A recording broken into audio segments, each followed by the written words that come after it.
Shalom, welcome to another episode of Inspiration from Zion. I'm Jonathan Feldstein, and I have the privilege of being your host, coming to you from the Judean Mountains here in Israel. I like to refer to it as the original Bible Belt. Inspiration from Zion is a program of the Genesis 1-2-3 Foundation, whose mission is to build bridges between Jews and Christians with Israel in ways that are new, unique, and meaningful. I pray that you will find this, all of those.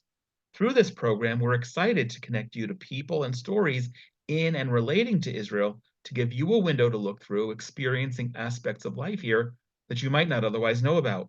We want this to be interactive, so please be in touch with us at inspirationfromzion@gmail.com and send along any questions and any comments about any topic anytime. Or follow and like Inspiration from Zion and the Genesis 1-2-3 Foundation on Facebook, Instagram, and Twitter. Stay tuned until the end, where, as always, we're going to offer you an exciting opportunity, and please feel free to share this with others who will also find it of interest.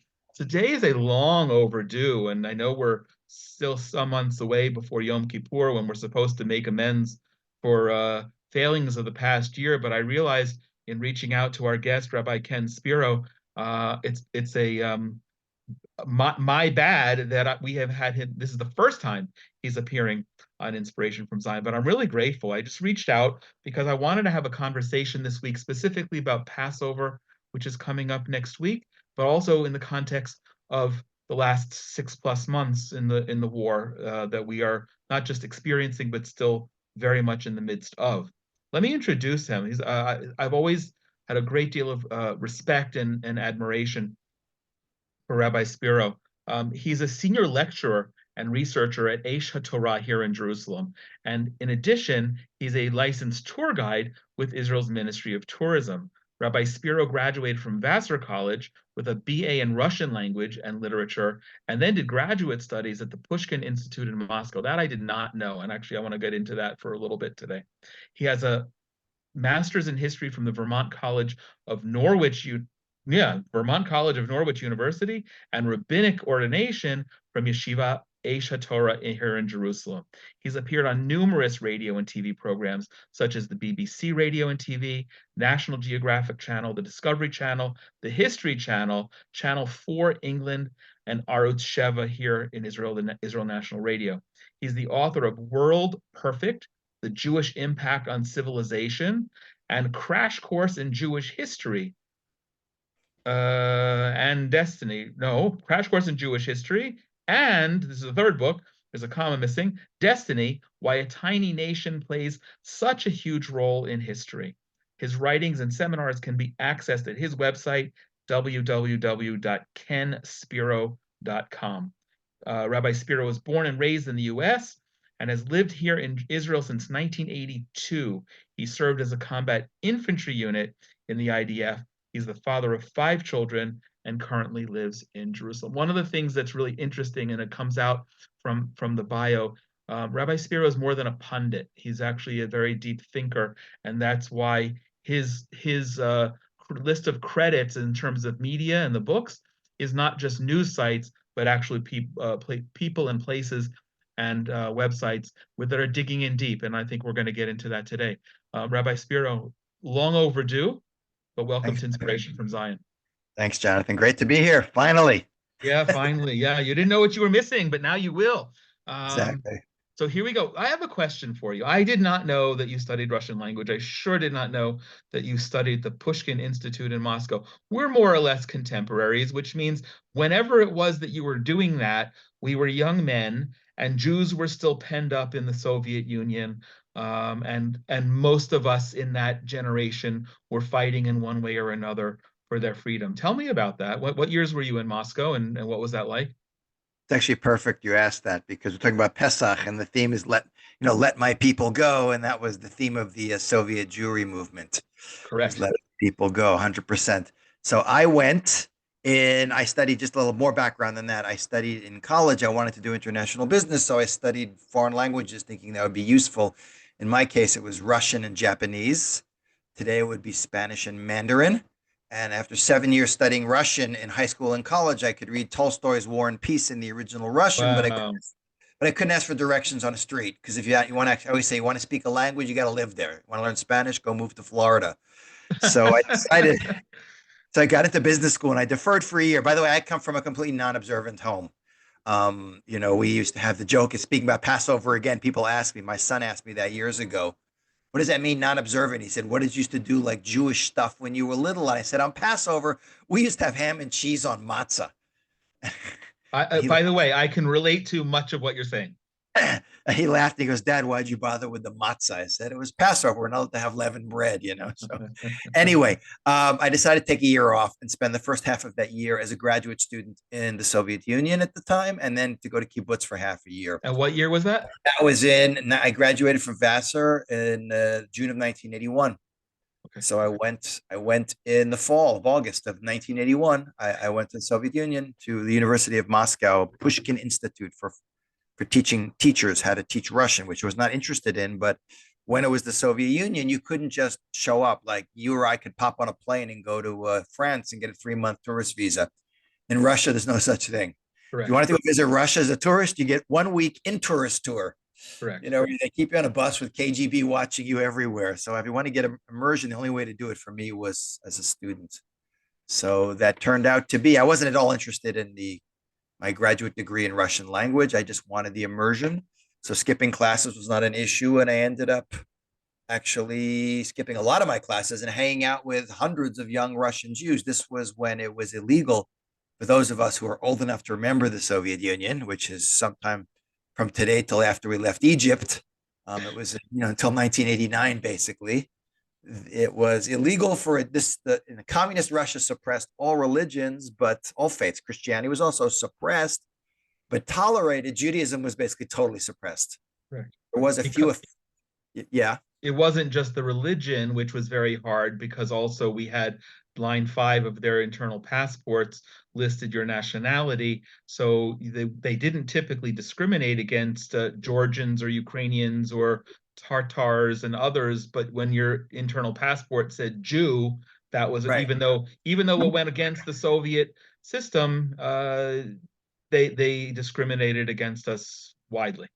Right, exactly. There was open discrimination against Jews. Remember, at that time, Soviet Union, which encompassed far more than Russia, it was Ukraine and White Russia, Estonia, Latvia, Lithuania, all these countries.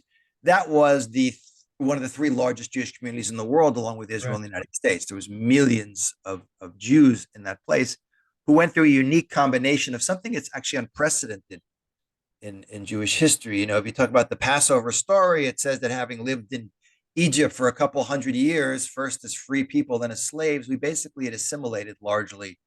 There's a famous rabbinic statement that besides our clothing, our names, and keeping the Hebrew language, we're basically as Egyptian as anyone else. I'm a historian, and what was interesting about Russia is generally one of the side benefits, I'm saying that sarcastically, of anti-Semitism is it tends to keep Jews Jewish. Correct. And it did have an effect of doing that, but because Jews were so gutted of their Judaism, because what keeps Jews Jewish is the ability to live and learn as a Jew, and that was denied Jews. There was no books, there was no Hebrew schools. All that was illegal. You get arrested for trying to study or practice Judaism, or even teach Hebrew, or even teach. Yeah, absolutely. I had to suffer through because I was raised Reform. For those of you who don't know what that is, it's like the most liberal version of Judaism that appeared in the early 19th century, which was basically originally created to allow Jews to assimilate comfortably into, at that time, German culture. So we had to go to after-school Hebrew school, which I always say, Jonathan, was one of the worst ideas ever thought up in Jewish history. It was clearly designed by an anti-Semite to destroy any love you had for your faith. we are survivors. Survivors of after school. We're actually miraculous. Yeah. That you and I are connected Jewishly and living in Israel is almost as unlikely as winning the lottery, having gone to after school Hebrew school. But I used to try and do anything I could to get thrown out of after school Hebrew school. Such a meaningless, boring, horrible experience. And then I spend half a year in Russia with people who are risking their lives to try and do like secret Hebrew school. And it wasn't like, and secret Hebrew school was pretty wild. There was no classroom like Hebrew school, congregation of, Bethel of Moscow. It was done in people's houses or one-on-ones. There was no books, and you didn't write any notes down because the KGB, which was the Russian secret police, the Soviet secret police, caught you with anything in Hebrew, written in Hebrew. You could lose your job, you get beaten up, you go to jail. It was really dangerous. It was like Anyone knows that book by Ray Bradbury, Fahrenheit 451, where they're suppressing literature and burning books. So Indeed. people had a job of memorizing an entire book. Everything you learned, you had to memorize.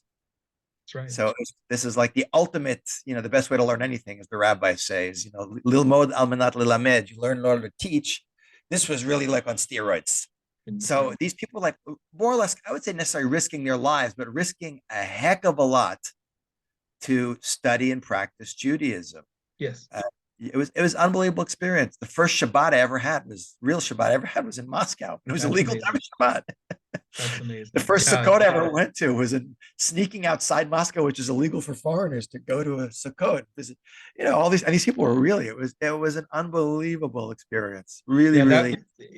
my Soviet Jewry activism began when I was a teen. I guess I'm a few years younger than you are, but I realized then, and then through my first trip to the Soviet Union when I was 20 in 1985, also on an in-tourist trip, but I was traveling alone. I was a student traveling alone on this organized tour with Natasha, the in-tourist guide slash KGB representative, who did not like at all that I was leaving the trip more than not, to go, and I don't remember what lie I had made up where I was going, and but it had something to do with my interest in Soviet culture, a funny oxymoron. And what you don't know about me is that in order to prepare for this, because I had adopted a family in Moscow and I had written my college essays about how I was going to get them out, and even within half an hour of meeting them in July of 85, I had proposed marriage to the oldest daughter in order to get her an illegal US marriage, which could have had me in jail in America, not to mention in the Soviet Union as well. I'll send you afterward, or people who are interested can look up the video of after they got out. The ABC News made me Person of the Week in March of 1988 when they got out, and she actually came and was accepted to Emory. I made Emory University part of my ploy in order to get the family out, and they did in a year that only fewer than 900 Jews got out. But unlike you, I taught myself Russian in order to be able to get around, because I couldn't travel around Moscow with nothing. So I could read the signs. I knew which directions I was going, and you'll probably know exactly. I mean, you know the underground metro in Moscow, but I once got lost there and had good enough Russian to go to somebody and say, "Пожалуйста, где проспект Мира?" And then she answered me in Russian, and I had to say "Нет, нет, нет, английский," and she was able to point me in the right direction. But fascinating. It's for another conversation, and Right. it's fascinating. Unfortunately, our children and grandchildren don't have that experience, but we're in a different experience that we're going to get to, and relates to the Soviet Jews, relates to Pesach, Passover. But before we do, what I wanted to look at Passover with you in light of the war that we have been living through in the last six and a half months. With Passover next week, everything's changed. This morning, as I was driving home, I thought, my goodness, it's sort of like being in mourning. When you lose a parent or a loved one, your life changes, right? And you can recover from that. Grief and mourning stay with you. But I think our life has changed forever, and Passover will always have different meanings and different associations. Forget the fact that the second day of Passover is when we observe the memorial of our neighbors, Lucy and Maya and Rena D, who were murdered a year ago by terrorists in the Jordan Valley. What's your overall takeaway before we talk about Passover in general and what's different this year? What's your overall takeaway about how we're looking at life differently here in Israel as a result of the war? Yeah, that's actually a really interesting question. Our historical experience, we Jews have been through so much. It's amazing we're as functional as we are. It really is, because going all the way back to Egypt till today, the world has been beating on us really hard. This is not the first time we have gone through this, but it seems to me what has changed in terms of the energy within the country. First of all, I think even though we live in the worst neighborhood, I don't know how, Jonathan, how many years you've been here. I've been in Israel. This year's 20. Okay, I've been 42 years in Israel, and I only came for 3 months. So I stayed a little longer. So I've been through a lot, from the first Lebanon war in 1982 all the way through today, and multiple wars in Gaza. I was in the army, I had my kids fighting in Gaza multiple times, including this war. Um, but things we on one hand we bounce back very quickly. On the other hand, I think the Yiddish expression is spilkas, which is not really being settled. There's a certain unease that is kind of filtered into the country about really, I didn't live here in the early years of the state when things were really tough, when they were rationing everything and there was Yes, constant yes. terrorism, and the Israeli military was nowhere near what it is today. And again, I think we've demonstrated, especially what happened, just 2 nights ago with, intercepting all those missiles. Thank God we have the best missile defense system in the world. But I think that in many ways, the population of Israel has collectively found itself in a level of discomfort that I don't think we have been in since probably the October 1973 war, which was the last time I think we felt there was a real existential threat. Because it wasn't just what happened on October 7th, which we all remember very well. It's like one of those events like 9/11. You remember exactly where you were and what you were doing. Um, it's human nature that time dulls all pain. So life has gone back to normal to a certain extent, even though that war is still going on. And even though we still have, it's over 100, but who knows how many are alive, people still being held hostage in Gaza. But my sense is this, that people are feeling that something has really shifted in the country and where we're going. And we're not going to go back to the same set. It's almost complacent way that we get along with life here, even though we live in the most dangerous neighborhood in the world. People are a little bit more like awake, which is a good thing, and conscious about certain things, especially things like unity and disunity. Anyone who watches videos from the army or drives in the street in Israel, everything, it's Yachad Nenatzech, together we will be victorious. It's everywhere. It's on every sign. Every store Correct. has this. So, the country was ripping itself apart prior to October 7th. So I think there's a general, I think, increase in people's feeling that we cannot go back to the infighting and tearing ourselves apart, which is unfortunately a sad pattern in Jewish history, which always precedes great external threats. This is one of the things I speak about as a historian who wears a rabbi hat and a historian hat, because we believe, it's not called his story for nothing. All of human history is an interaction between the things we do, sensible or stupid, and God's infinite knowledge and control of everything. So this interplay, we do dumb things, we pay the consequence. Sometimes it comes through seemingly natural phenomenon, but it's always a byproduct of how we're behaving. We were behaving very badly before October 7th. So I think people are aware of that, but it just seems I'm just speaking for myself. And I just think that people we didn't slide back into, I wouldn't say going to sleep, but being comfortable the way we were before. Because the situation hasn't ended. It's only Right. ramped up. The threats are still on the horizon. What happened 2 days ago was really quite historic. That this is an open attack. It's a total act of war. Happens to be the surreal aspect of living in Israel is because we have such this amazing missile defense system. We can go on with life, more or less normally. Any other country, look at Ukraine. Look what's going on in Ukraine. It's a perfect example. They get the same Iranian drone shot at them, power plants blown up, buildings destroyed, hundreds of people killed. The country's being trashed slowly, and we're like, Yes. yeah, no problem. So there's definitely just a different energy in the air. That's what I think. I'm sure you probably feel the same way. Oh, I think you're right. I've been using a phrase when I'm in doing interviews myself and speaking. I say that the DNA of our soul has changed. And a professor of mine from college, Dr. David Blumenthal, when I visited him at the beginning of my most recent US trip and book launch tour, he shared with me that there's a word for that. And we know the word, we know the phenomena. It's called epigenetics, which relates to how which most commonly known as in terms of Holocaust survivors, children of Holocaust survivors, even grandchildren, that we pass along the traumas. And matter of fact, yesterday I was with my 3-year-old grandson who said to me, Saba, we had a siren last night, or yeah, I saw him yesterday. We had a siren last night and I cried. And I asked him why he cried. We had a conversation about that. I told him we also had a siren, which seemed to make him feel a little bit more at ease. But I wonder, he's a 3-year-old. Is this, of course, the war is not over, and yet there may be more trauma, but how is this going to impact a 3-year-old? for the rest of his life, for the next 70, 80 or 90 years. It's crazy. These are great conversations. I want to take a quick break and then come back and jump into the holiday and see how we're looking at it differently. Okay, Rabbi Spiro, I love this conversation. We could go on in so many different directions. Now that I've opened the door, we'll have you back and we'll pick lots of other interesting topics for the future. Passover is here, right? As we speak, people are getting crazy cleaning their homes and cleaning the Cheerios out from underneath the car seats and getting ready for Seder. And in the back of many of our heads is the wonder, well, what's going to happen?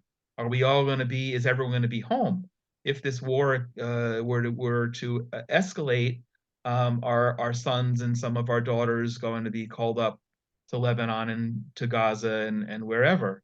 And I wanted to jump in to how we're looking at Passover. And just before we began the conversation, I realized, I said to you offline that the question is, what's different this year? How are we looking at things different?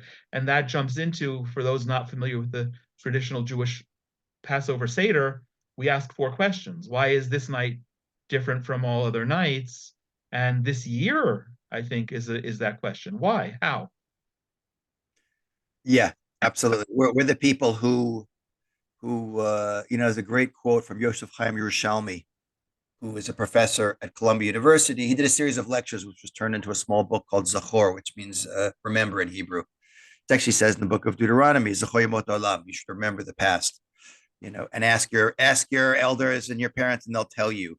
Yerushalmi actually makes a great comment. He says Herodotus, who was a Greek who wrote almost 2,500 years ago, he said he's the father of history in the West, the first person to start really recording history. We always assume people always recorded history. It's not true. But he said if Herodotus is the father of history, the father of meaning in history are the Jews. It's a beautiful insight that because we are the people who brought the idea of one infinite intelligence, a perfect infinite being that is outside the physical universe, yet interacts with his creation, means that history is a control process leading to a destination. Now we're in a story. And we Jews have always understood that, this idea of chosenness, we're not chosen for any privilege. We're chosen for unique responsibility to basically reconnect humanity with God and bring God-given values and worldview, spirituality, morality that comes from that God to the collective consciousness of humanity. That's kind of the national historic mission of the Jewish people. But coming along with that idea is a God who acts in history, which is an idea which, by the way, the ancient Greeks, like Herodotus, would have found ridiculous. Why would a perfect being interact with an imperfect creation? Go read Plato for more on that. Comes this idea that you have to not only remember history, but there's meaning in history. Other people's holidays like 4th of July are just commemorations of past historical events. Our understanding of holidays and history, especially holidays that we're not into so much holy space, we're into holy time. Time has energy. You can tap into it. Yes. Like the Sabbath, which is an acquired taste, the day when you refrain from creative labor, but you can refocus on spirituality. And as I say, with all puns intended, rejuvenate is a unique period of time of energy. You can't do the other 6 days of the week. So too, the holidays have themes. It's more than just Passover has kind of become kind of a universal holiday. I mean, in the White House, all the presidents have Passover Seders. And it fits kind of well into the American. But universal is also a good word because they've made it universalist, but it's really not. Exactly. It's turned into the holiday of freedom. Even if you read about the history of this, slavery in America, and you have these songs like when Israel was in Egypt land, let my people go down Moses, let my people go, the song we sing, that became, if you look at the imagery and the words of a lot of the songs sung by slaves in America, it's all about that. Correct. You look about how even the pilgrims who came to America in the 17th century viewed themselves as reenacting the Exodus narrative. And Europe was Egypt, and Pharaoh were like the kings of Europe, and the Atlantic Ocean was crossing the sea. In America, Plymouth Rock was literally the new Mount Sinai. So this theme has been universalized by the world for many, many hundreds of years. But we understand that on a deeper level, that the energy that's embedded in Passover is, first of all, it's not only about freedom, it's about free will, which is the most godlike trait that all humans have. The ability to taking responsibility and choosing is the greatest thing every human being does. We are the sum total of the decisions we make and the responsibility we take. And we Jews, as a people with this unique mission, it's all about focusing on how we're going to use the freedom that we got. We thank God on Passover for taking us out of Egypt, but he put us in there in the first place because we Jews understand it's not like bad comes from the devil and good comes from God. The good, the Right. bad, it's infinite creator of the universe. When we hear someone's died, my father passed away 4.5 months ago. The first thing out of my mouth was Baruch Dayan Emet. Blessed is, the truthful judge. Right. That whatever God does is ultimately for the good, even though we don't necessarily see it. But we understand that when we're going through that Passover Seder, first of all, we do every year, as you mentioned, one of the commandments is to tell the story of Passover, even though you know it many times. By the time you get to our age, we've heard this. We've been doing this since we're little kids. But you have to constantly remember. You have to constantly remember and recharge our memory so that we refocus on our mission, which is that God puts us in to take us out to not just give us a passport and a credit card and say, here, go be free and do whatever you like, but to bring us as a nation to a specific piece of real estate for a specific mission. And a lot of that is even lost on a lot of Jews who've also made the holiday about an excuse to eat a lot of food and tell a story. And it's kind of cutesy and quaint, but if you actually focus on it, it's very powerful. And there are certain themes within Passover that are so important, and I think will really be at this, based on what we've gone through at the beginning of our yearly holiday cycle, is basically Sukkot, and then you get the Passover at the end, these long holidays. And then we have a little bit later, 50 days after, we're going to have Shavuot. But where we are in our Jewish life cycle and our learning cycle and our rejuvenating educational cycle is focusing on certain ideas. And if you read the Passover Haggadah, there's certain things in that I think are really, really, really going to resonate. Number one, no doubt in my mind, is, you talk about epigenetic trauma. We have been through so much as a people. I mean, We're in the midst of yeah, it. and it doesn't end. There's no people that can hold. I don't want to go into who's having a competition of who suffered more, but hands down, the Jewish people have suffered more as a nation for longer, under the hands of more people, more profoundly and violently, and more irrationally than any people in human history. There is no argument about that. I could show you anti-Semitism going back to Abraham in the Bible, like 3,700 years ago. But one of the things we do on the Passover Seder is we raise our cup and we say, because there's the whole idea of cups and freedom, and there's four cups and the fifth cup about redemption. It's very ritualized and meaningful, the whole Seder. But we say Behisha Amda. In every generation, Amdu Aleinu Chalatina. Someone has stood up to try and destroy us, but God has saved us from their hands. And no question in my mind, of all the holidays that we're going to go through since October 7th, I think you're going to have more collective consciousness and awareness of how precarious our existence is. We were talking about this before, about we're kind of shaken out of the comfort zone we are in, even though we live in such an uncomfortable part of the world, the Middle East. We were able to maintain such a level of normal existence thanks to the big guy upstairs in the Israeli army and our great missile defense system. But people are really just more on edge, and I think that you talked about epigenetics. I think that's really shaken up our epigenetic core, because Jonathan, what's interesting, Malcolm X, who is the head of the black, the Muslim movement, the black Muslim movement in America in the 60s. He was murdered. He wrote a great autobiography, and he's a very intelligent guy. I think if he had lived longer, he would have opened up much more to Judaism and been a lot more tolerant. Well, that's It's a speculation. I think he would have. He was really going through a big process before he was murdered. But he had something I always remember when I read that. He said no matter what audience he was in, even if he was blindfolded, he was one of the most sought after speakers in the mid 60s in America. He's a real radical guy. He said he could always tell when a Jew was asking him a question. Really? Because he said they were so hypersensitive. Like there's that joke, did you eat yet? Did you eat yet? You say it fast. It's like the word Jew is in there. What do you mean?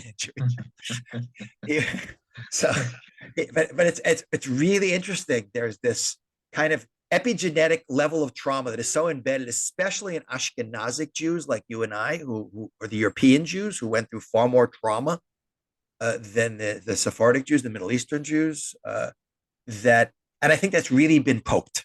It's like having a sore muscle that you don't feel except when you move your foot in the wrong way. or you have like something in your body that's really sensitive to pain when you poke it, like you hit the elbow and like, ooh, wow. So I think people really are going to appreciate that as amazing it is that we have a Jewish state, which is really totally supernatural, Mm. and that we have a refuge that we have for half the Jews in the world now, when in 1939 there was no place for us to go. We're still, our existence is very precarious. Yeah. And Passover is all about God's hand in his story. And one thing you've seen in Israel, all the fighting kind of stopped. Unfortunately, I think you and I both realize it's already Starting. starting again. It's already starting again. They're just coming from a different Wait, angle. wait, wait, let me just be clear for anyone who's not. When we're talking about the fighting now, we're not talking about the war in Yeah, Gaza against Hamas or Lebanon or Iran. We're talking about domestic infighting, political squabbling, and amongst ourselves, which is definitely resurfacing. Yes. it is. It is. It's so that's so that is started up again. But people are also, and war always does this. You know that expression, there's no atheists in the foxholes. I'm sure there's a plethora of so many videos out there about soldiers singing and dancing and saying the whole Golani Brigade doing Shema Yisrael, Hashem Elokeinu, Hashem Echad, Hero Israel, the Lord our God, the Lord is one, before they go into battle. This is like biblical. Sure. So it's kind of like Dickens, the Tale of Two Cities, the great novel. He says the We're best going of from times. Malcolm X to Dickens. Yeah, yeah. And Tolstoy. I I love like it. to bring in a lot of stuff. That's why I love people like Jonathan Sachs. I like people who are Renaissance people who can bring in a lot of stuff. So the beginning of the Tale of Two Cities by Dickens is the best of times and the worst of times. Every cloud in Jewish history has a silver lining. The silver lining in the Holocaust is getting enough sympathy for the world to barely vote to partition Palestine into a Jewish and Arab state. And the silver lining in what happened is people stopped fighting and started focusing on unity, that we can win this together, but also that people are really open to spirituality. Because a lot of people who may not be observant are still very religious, especially if you look at the Sephardic Jew. The Jews from the Middle East didn't go through the secularization process that Jews of Europe went through the Enlightenment and through Correct. emancipation and through movements of Judaism that moved them away. Sephardic Jews, the synagogue they don't go to is always Orthodox. They're always only a generation away. So you see how, especially amongst the soldiers, especially, there's a really massive reawakening of a desire to connect spiritually, and a recognition, which is what Passover is really all about, is that God is always, the story of Purim, which is a rabbinic holiday. It's not in the Torah, it's not in the Bible, but it's a story of a salvation of the Jewish people that takes place through seemingly completely natural means, a series of coincidences, which is a fantastic story, which is how God generally acts behind the scenes. Seas don't part and plagues don't hit. But when it's all over and the smoke clears, you see that it, like, statistically, there's no way this should have happened. Like what we had this week. Right. So Passover is the exact opposite. Passover is the most extreme the other way. Passover is where God intervenes more in human history than in anything else we see. Right. He But destroys the, yeah. because we're in mourning still, because this year, and I love how you approached the Vihisha Amda with that in every generation, someone's rising up against us to annihilate us. This year, we're going to have tens of thousands of Israelis who are mourning their loved ones who have been killed, soldiers in battle, and the 1,200 who were slaughtered on October 7th. We are going to be experiencing what 105 people who were actually let go from slavery in Gaza are still experiencing the trauma of being hostages, as well as their families, plus the families of the 133 people dead or alive in Gaza. And then people like you and I, we didn't have the conversation yet, but you have kids and served in Gaza. I have kids and son-in-law who are in Gaza. I just realized as you're speaking, this will be only the second time since in 6 months that my whole family will be together. And how can we not say that with a profound sense of gratitude that, yeah, my son went through some really horrible things and experienced things that no parent wants their child to ever have to experience, but thank God we're all here and we're still standing, and yet some people are going to be angry at God. and some Yeah. there's going to be lack of faith. I want to take a break and come back and pick this up because it's really fascinating. Okay, I shouldn't have taken a break because we were in a really good flow, Rabbi Spiro, but what else is going to be like hitting that nerve that you said, poking Yeah. us this year that's different? Right. So we have this, cup of Elijah, the fifth cup you pour, which is connected with redemption, the Wow. Messianic era, which we don't drink. And it's kind of like for the future, but it kind of sits there. When I was a little kid, I'm sure millions of Jews have done this throughout history, waiting for it to go down.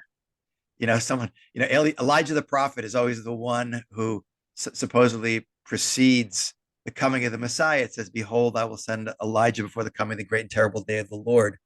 It says it's in the prophet Malachi. He says that at the end. I always used to see if is it going to go down at all? Who's going to drink it? But then I figured after a few years that that Passover wine is so sugary and so alcoholic. He went to the Friedmans, then the Goldbergs, then the Schwartzes, the Cohens. By the time he got to our house, he was like he passed out on their couch. Yeah. But I think what you're going to see is not a cup. A lot of Passover Seders. I think a lot of people are going to do this. If you go to Hostage Square, which is Tel Aviv Art Museum in Tel Aviv, there's a permanently set Shabbat table with place settings for all of the hostages who are not present at the Sabbath dinner. So too Passover, which is one of the most kept rituals in the Jewish world, even for non-observant Jews. Everyone gets together. In Israel, it's something like 87% of the Jews in Israel have a Passover Seder. It's just something you just do it. It's such ingrained in our culture. I think there's going to be an extremely, obviously amongst families who have lost family members, who are wounded soldiers and whatever. There's so many thousands of people wounded, and obviously the hostages, they're going to be focusing on that very strongly. That this Passover, as you said, is more than probably any other event, with the only maybe Rosh Hashanah, but even Passover more so is when a family gets together, probably more than anything else. 100%. Yeah. So I think that the lack of the fact that we all, even though we fight and argue because we are a family, the Jewish people, we're not just a religion, we're not just a nation, we're a nation and a religion, but we're also a family.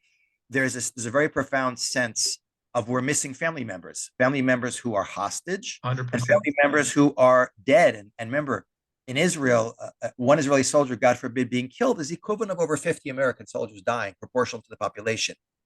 Memorial Day here, which comes also around the same time of year, is not a shopping day, American day off. It's a very profound, it's unbelievable. The siren goes off and all the cars stop on the highways and everyone gets out and stands at attention. It's a very real thing. And the wound is very, very, very raw.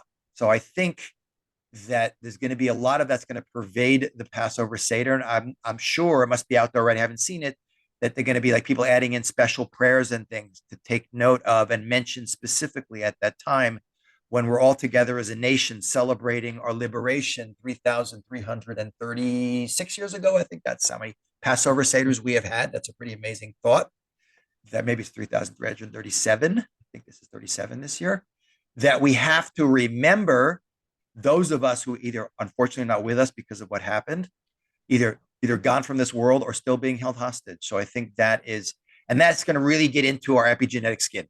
And we used to do that when we were young, also with the Soviet Jewry movement, setting an empty seat for our brothers and sisters who weren't able to observe. When you're talking about something fascinating, just came to mind. When you're talking about Elijah's cup, which doesn't go down. We always had a thing. My father, I remember, and I do it for my grandchildren. My kids were young. When they go to open the door to let Elijah in, I quickly chug the thing so that they think actually Elijah came in. And yeah. So when you have little enough people in the house, you can get away with it and it's fun. But we also have this tradition where before we say a blessing on one of the cups of wine, we dip our finger in and reduce a full cup by 10 drops, 10 drops because of the plagues. And even we as Jews are sad for the suffering of the Egyptian people. Do you think or of course it's going to be different, and it can go in a whole lot of different ways. We can be really sad for what's happening to civilians in Gaza, or we can be thinking, no, these are our enemies. I don't mean necessarily all of the Gazans, and we shouldn't be spilling a single drop of blood. In fact, of wine. What are your thoughts on how that might go? That's a great question. That's like it's like mixed emotions. There's like the psychological emotional level that you should never a person should never take pleasure in suffering of another human being. Although sometimes there are people who are so evil, they're gone from the world. You're going to rejoice because they're gone from the world. But I think it has to do, and I would say I feel both ways. The Hamas was the people in Gaza elected these people. Not that everyone in Hamas in Gaza supports them, but the overwhelming majority of them do, by the They way. do. Sure, they Yeah, do. and you see even in the territories that are not controlled by Hamas. And you could see on October 7th, the rejoicing was crazy. Correct. So if they're upset now and angry at them, it's only because they have to pay the price of what the people they elected Correct. They don't put in regret that. office. Yeah, right. So it's not like, oh, the poor, Israel is going out of its way to behave in a way that no army in the most difficult urban warfare situation. I mean, Stalingrad was a walk in the park compared to what Gaza is. If you know the Battle of Stalingrad, where the Nazis trying to take that city in World War I in 1941.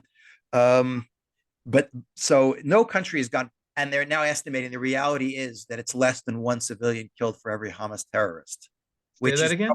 One less than generally one. it's about 10 to 1, 9 to 1 or 10 to 1 Ah, yeah, yeah, yeah. Okay. terrorists. Even though the Hamas Ministry of Health, which has about as much credibility as the Nazi Ministry of Correct. Jewish Pride, Correct. and making up statistics which are grossly exaggerated, the more realistic, I've done a lot of research on this, is probably saying it's a ratio of at most 1 to 1 fighters to civilians, which is phenomenally low given how well embedded they are and that the civilian population has nowhere to run, but they have 300 to 400 miles of tunnels.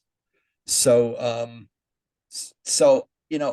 on one hand, it's like you lie in the bed you make, but on the other hand, you also don't want to get.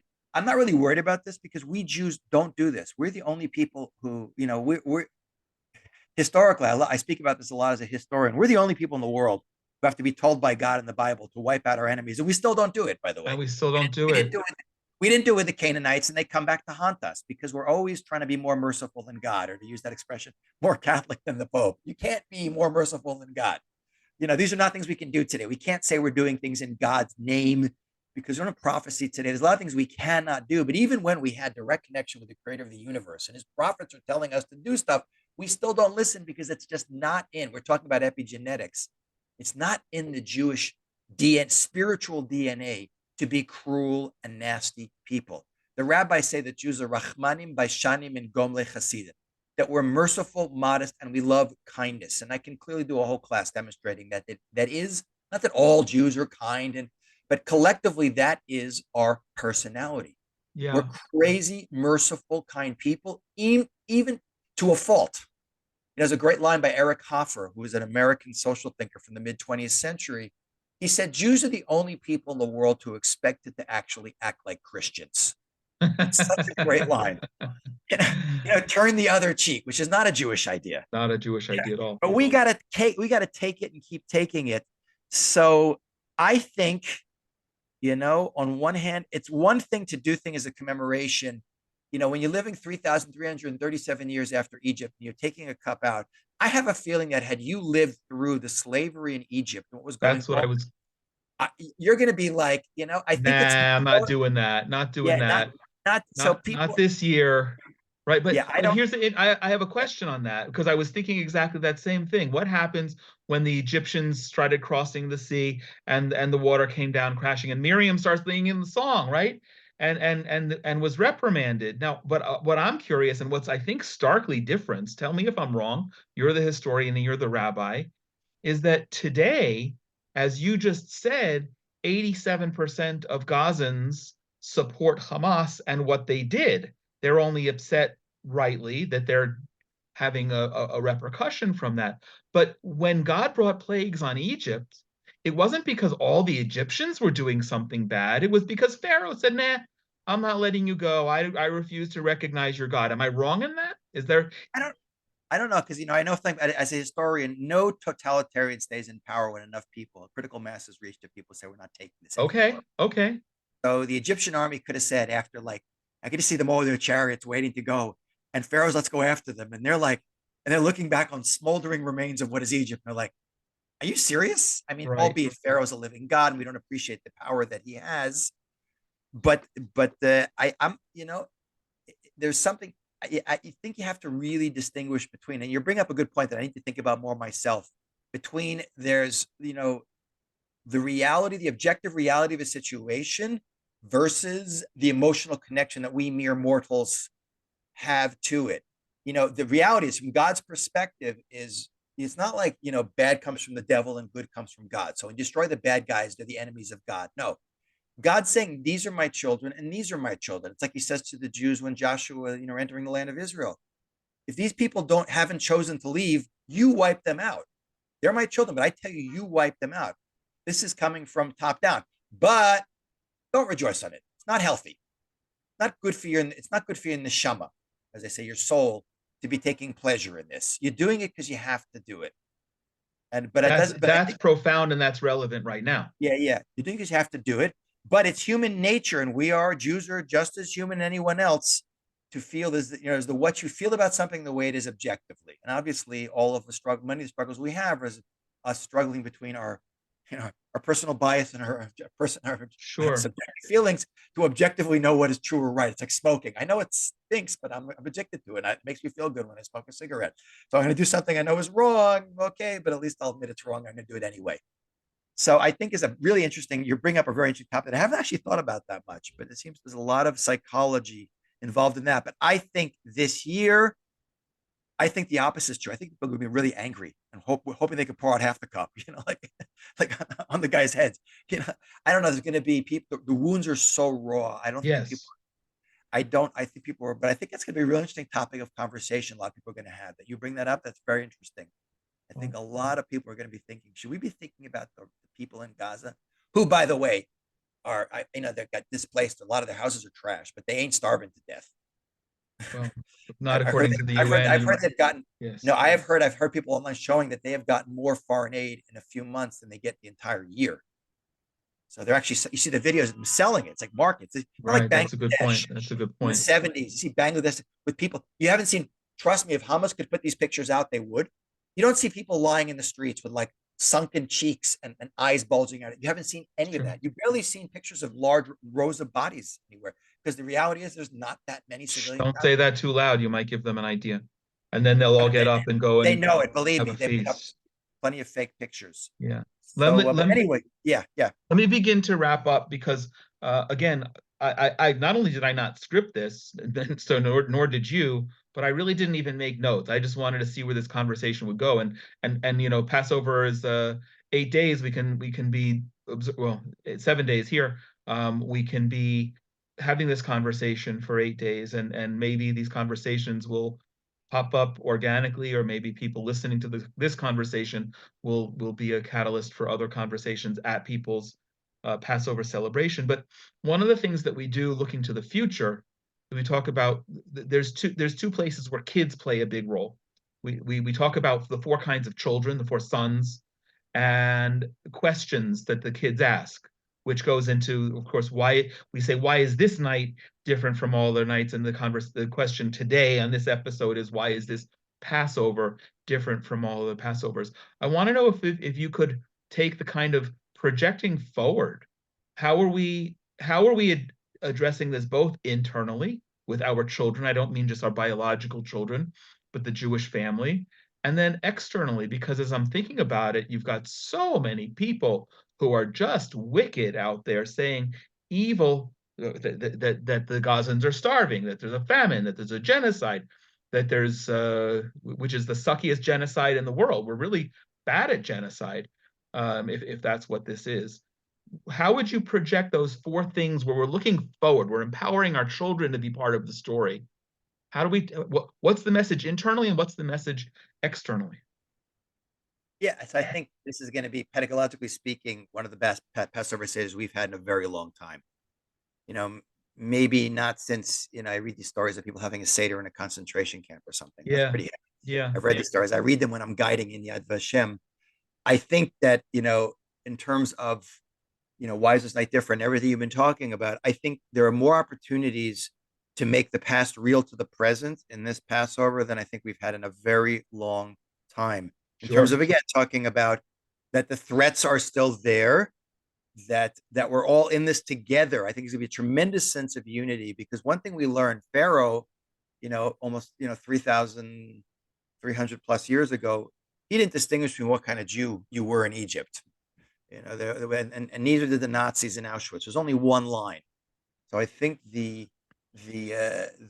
fact that all the Jewish people, pretty much, especially in Israel, will all be at the same time doing the same thing, reading the same story, reliving our historical past, kind of recharging our memory as in many ways. Like we said, one is the recognition that, I say, Golda Meir said pessimism is an emotion the Jewish people can never afford to have. When we go back to our past and see what we've lived through, we understand that we can't be complacent, but we don't have to be pessimistic. God runs the world, and all the people. I even made a T-shirt that I usually whip out at my Passover Seder. I'll send you a copy. You could post it online. And Yeah. it says civilizations, nations, and empires that have tried to destroy the Jewish people and their status today. And it's a short list. It says ancient. It says Philistines gone, ancient Egypt gone, Assyrian, Babylonian, Persian, Greek, Roman, Byzantine empires gone, gone, gone, gone, gone. Crusaders gone, Spanish Empire gone, Nazi Germany gone, Soviet Union gone, Iran with 3 question marks. Right. And then it says the Jewish people, the smallest of nations, with a friend in the highest of places. So Wow. nice. It's a huge seller amongst evangelical Christians, by the way. They love it. So that's the kind. I'm definitely going to be wearing that shirt on my Seder this year, because that's going to be, from the perspective of, the children interacting with the Seder, focusing on, because the kids have gone through a lot of trauma this year. Sirens a few nights ago, and what's been going on. It's been really flipped upside down, but a sense of we've been there and done that before. We'll get through it, and we will outlast all these people. And I think really with children, but I think what's going to be so important, and I'm not sure everyone will be doing this, but I know I will be, is focusing on, just as we were released from Egypt with a unique mission, now God is turning up the heat, because of the good and the bad. Like I said, it all comes from God. We get too complacent within a country. That's why some of the greatest explosions of anti-Semitism have happened in places where we are most like the non-Jews and most assimilated, which is counterintuitive, because most hatred is driven by dislike of the different. It's God's way of telling us, my children, you can't disappear because your role in history is too critical. Or you want to fight amongst each other and not focus on what you should be doing, so I'll send non-Jews to come attack you, so you'll wake up and realize. So I think that it's a really amazing opportunity, with almost, redux, reliving some of the threats that came before in different ways, but to focus ourselves and our children on what the mission is. And we have to rededicate ourselves as a people and as a nation to getting this job done, and not to go back to fighting and disunity, but to focus on that the secular Zionist dream of just being like everyone else was not the vision of God, and that's not what he gave us, the land of Israel. We're supposed to be a holy nation and a holy land, and try and inspire our children to recognize that everything we do in Judaism, Torah and mitzvahs, are a means to an ends, and the ends is to be a role model for the world, individually and collectively, and be a nation that is literally a physical nation that truly is a light to nations in every way we behave. And God knows that's what the world needs, is role models. That's the real, I think, universal message of Passover. Really should be more about that than just freedom. It's about, elevating the world back to God, and making the world the place that it's supposed to be. You've made me think a lot, and I hope that a lot of people will listen to this before they have their Seder, because we need to have these profound thoughts, and they're just going to be the beginning. This year is very stark. The wound is open. You've also made me regret that we've not had a conversation here on Inspiration from Zion before, and I'm really super grateful. I hope that listeners will matter of fact, I'm going to put, it wasn't the intention, but that we'll make this a YouTube as well for people to watch now before our drop date of the podcast on Thursday. But we need to have this conversation. I want to hear from people what it triggers in them, because we need to have this. We need to learn from one another and have this kind of national dialogue. Certainly among Jews who are observing the Seder the same way, more or less, for 3,730. 3,337, I think, is this year. 37. We'll give or take a year or a two. Year or two. And for our Christian friends, especially those who understand the significance of the biblical festivals, and whose epigenetics have been changed as well because of the trauma that we the people and state that they love. Rabbi Spiro, wow. Thank you for this. Way too brief a conversation. We've opened a lot of doors, and I look forward to continuing this in the future. Great. Thank you for having me on. Uh-oh, that was it. See, I can say thank you very much. All right, friends, if you've stayed with us this long, always for the last 3 years, we say you deserve a reward if this conversation is not, in fact, that reward in of itself. And if you've been following Inspiration from Zion since September, when we came out with our magnificent book, Israel the Miracle, you know that every month we're giving away a free copy. All we ask that you do is follow and like Inspiration from Zion on all the social media. And when you comment and or share the link to this, every month we're picking one person at random. You're going to receive a free copy of this stunning book, Inspiration from Zion, Israel the Miracle, which will be a blessing to you in your home. We are always grateful. This podcast is sponsored by our friends at the Willow Run Greenhouse in Culpeper, Virginia. I tell people this, and I mean it. If you're ever in the area, you might overwhelm them. If you're ever in the area, pop in and thank them for helping make conversations like this possible. And also thanks to the Coin family as well for their meaningful sponsorship. Inspiration from Zion and the Genesis 123 Foundation are all programs are all made possible by donations. So please consider joining us to help continue dialogue, building bridges. Rabbi Spiro, I either neglected to remember or didn't know that you lost your father just a few months ago. So please tell me his name. I'd like to dedicate this episode in his memory. Okay, so it's Raphael Ben Kalman. And his English name? Ronald Harvey Spiro. Robert Harvey Spiro. So in memory of Rabbi Spiro's father, that this is your first year without your father, your first Passover. So this should be a year of comfort on that level as well. And as we have a tradition that all of the ideas learned here will be in his merit.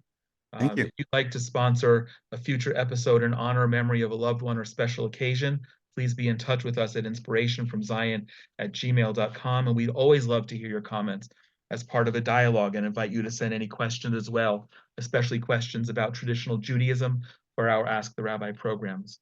Please continue to share this with others who you know will find of interest, and continue to join us right here as we bring you more meaningful conversations about unique topics relating to Israel that you won't hear anywhere else. Wherever you are in the world, I pray that you and your loved ones are safe and healthy. If you're celebrating Passover, I pray that it's a joyous holiday for you and your loved ones. And I'm sending my blessings from right here in the Judean mountains. God bless you.